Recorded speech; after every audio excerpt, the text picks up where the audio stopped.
The following rant may cause you to pull your hair out, scream at the radio, punch the dashboard. Complaints should be addressed to loudmouthyambag@rock107.com. Hey, I'm Rock 107's Prospector, and here's what's got me jacked. It's tough to walk in Northeast PA. And I'm not talking about getting in the car, driving to a park or a trailhead and walking the dike or trail to get a little exercise. No, that's actually easier to do than ever in Northeast PA.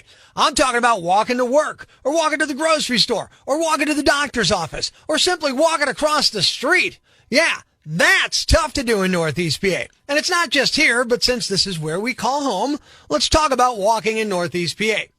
Think about all the stories you see in the news and on TV about people getting killed while walking. It's astounding. And yeah, some people jump out into traffic from between cars without looking, but just as many drivers speed through city streets like they're pulling out of the tunnel turn at Pocono. So let's not blame each other. Let's think about how we can make it safer. Think about how many multiple lane roads pedestrians are forced to cross in our area. And there's a ton in just downtown Wilkes-Barre. But add in Pittston, Hazleton, Scranton, Dunmore, Hanover, Dixon City, Nanticoke, and so many other towns that have their share too. Think about shopping districts and suburbs in Northeast PA. Do you see a lot of sidewalks there? No, not usually. That's why you see people walking down the shoulder up Viewmont Drive or walking down a thin path carved out of the snow-covered grass between the arena and Wilkes-Barre Township. It's horrible planning. Not everyone has a car. Not everyone can afford a bus, or maybe the schedule doesn't coincide with their appointments. We shouldn't be shaming people for walking. We shouldn't be pushing them aside or treating them like second or third class citizens. It's good for us to walk. I would argue most of us could stand to walk some more. We should be designing cities and towns that are easier to walk in. And that means better crosswalks. Roads downtown designed to reduce vehicle speeds. Sidewalks in commercial districts.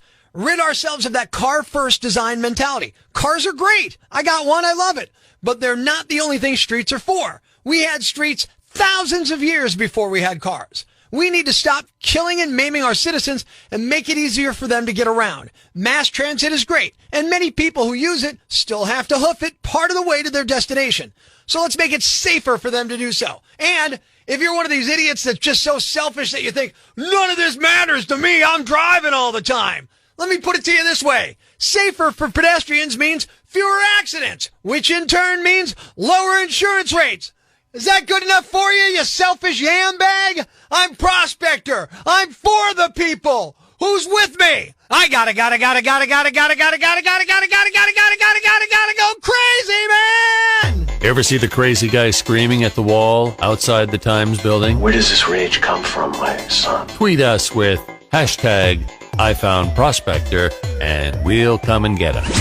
Prospector, mornings on Rock 107.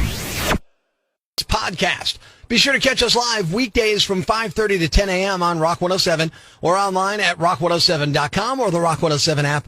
A free download for your Android or iPhone. Subscribe to the podcast on Apple Podcasts, Google Podcasts, Spotify, Stitcher Radio, or wherever you get your podcasts so you never miss Prospector's Prime Cuts.